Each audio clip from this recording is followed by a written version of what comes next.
Hey yo, what's good? What's poppin'? What's happening with you all? It's your boy Gold Phoenix on the road, and yeah, we out here moving another load. Listen up. Yes, I am cruising through the night. I am on my way to Pittsburgh, Imperial, whatever you want to say, with a stop in Springfield, Ohio. Yes, this is the same load as the last video. Don't ask questions. I do what I want. Anyway, that's beside the point. I wanted to discuss some of the things, some of the criticisms, the critiques, the BS that I have heard as a trainer, a young trainer at that. Mostly from YouTube comments, because people on, people on the internet, they got a lot to say. And they'll say a lot of heinous things that they would never actually say to your face, because let's be real, anybody who's a hater on the internet is a coward in real life. Y'all pussy. And I hope you understand that. But that's beside the point. As a trainer, everything down to the truck that I drive, the truck that I ordered, the way that I spec this thing was for a reason. I have my methods about myself. Turn that AC on. It's getting a little toasty in here. I got my, you know what I'm saying, a heated seat, because I got that, you know what I'm saying, heated and cool seat. You know, I know a lot of you, Freightliner cats ain't got that, but that's beside the point. Let's stay on topic. Let me unplug this real quick so that stops happening. I have faced a lot of criticism as a trainer. And a lot of it, the majority of it, I should say, revolves around a short that I had posted a little while ago that has like hundreds of thousands of views at this point. Going down Montego, using the descent control. See, a lot of the super truckers, the older cats or whatever, who are stuck in their ways and can't adapt to technology, seem to believe that that is the only way that I go down a mountain. And I was teaching my student the wrong way. Some of you guys accuse me of being mean or an asshole or whatever, and I'll get to why I am the way that I am with that. But let's just focus on the descent control aspect of things first. The reason I teach my students how to use descent control, there's two reasons for it. One, the first reason is because my company has asked me to teach them that method. That is the method they want me to teach them, because it makes the job a little less stressful for them, and their mind is less liability, yada yada, BS. I disagree. Number two is because the truck is capable of doing it, and if the truck is capable of doing something, whether it's big, small, major, minor, doesn't matter. If the truck is capable of doing something, you should know what it is and how to properly use it. Period. That does not mean that you have to use it every single time. Now, to go under the assumption that I had never taught him how to deal with mountains any other way is beyond stupid. It's beyond stupid. Y'all want to know how I did things? See, because y'all only know what I post. You only know what I tell you. There's a mountain on I-5 at the border of Oregon and California, out there north of the Shastas. I taught him how to manually descend that mountain. I taught him how to manually descend on Lookout Pass. This one is on I-90 at the border of Montana and Idaho. I taught him how to deal with Donners manually. I taught him how to deal with Raton manually. Raton is I-25 bordering Colorado and New Mexico. So all the really, really dangerous stuff out west, that's what I taught him how to control him, control the truck himself on. But at the same time, to appease my company, I have to teach them the method of descent control with the cruise control and all this other stuff, right? So what do? After I know he can handle himself out there, we go to an easy mountain on the East Coast. Because, the mountains on the east are really just annoying hills. So we go to Montego.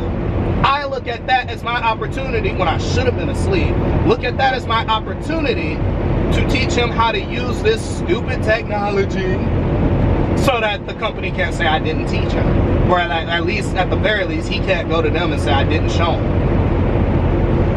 So it's like, like, yo, whoop-de-woo, here we go, on a mountain where, you know, things are less likely to go wrong. Now, another criticism is, well, why are you having him go so slow? Why is everyone blowing your doors off? You're a hazard to them. Look, fool.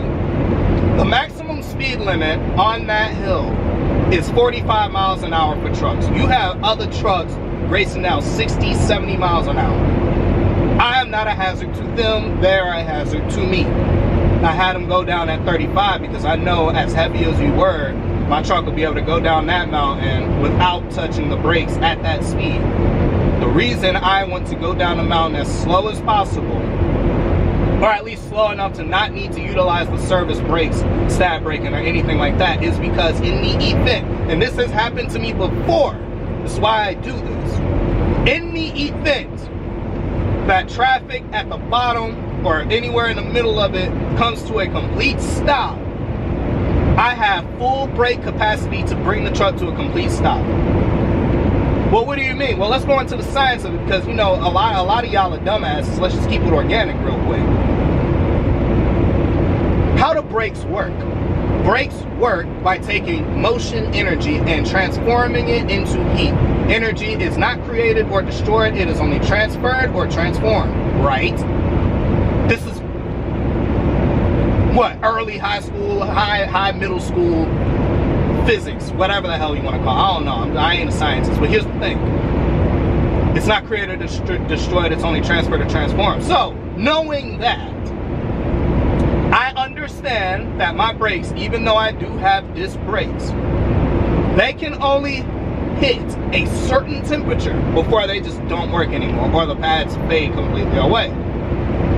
So, here's the thinking behind that. If my brakes stay as cold as possible, and the only way to keep them as cold as possible is to not use them, then in the event that I need them, I have more of a threshold than the guy who's stab braking.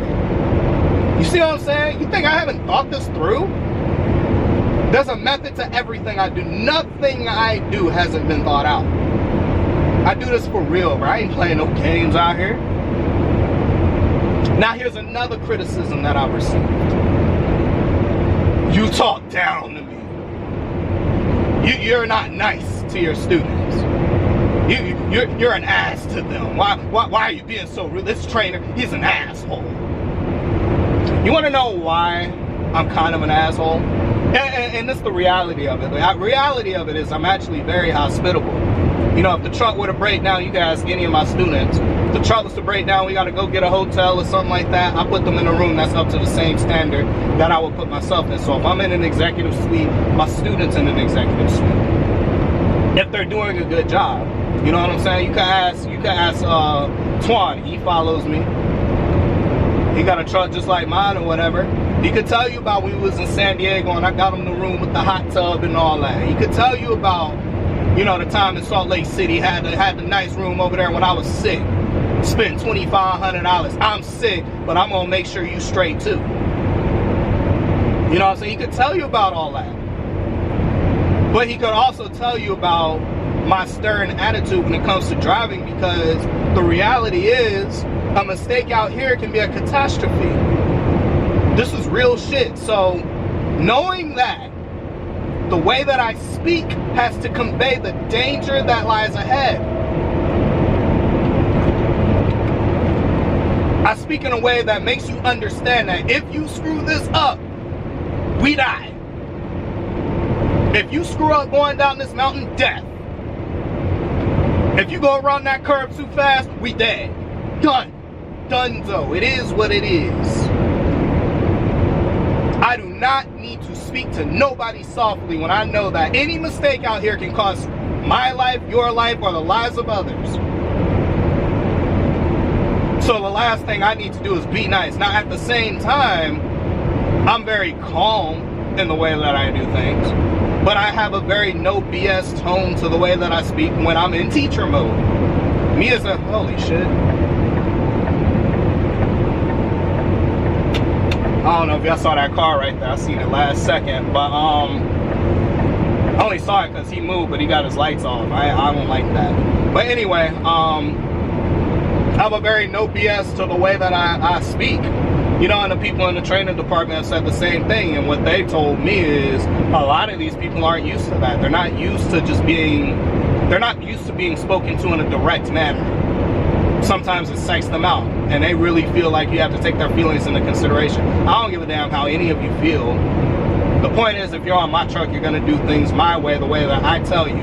No ifs, ands, or buts. I don't want to hear nothing about what you saw on YouTube. I don't want to hear nothing about talk to me nice. I don't care nothing about none of that. Because as I said, there is a method to everything that I do and say. I'm not going to tell you anything that's going to get you hurt. And I speak in the way that I do because you need to understand the seriousness of what it is that you're doing out here.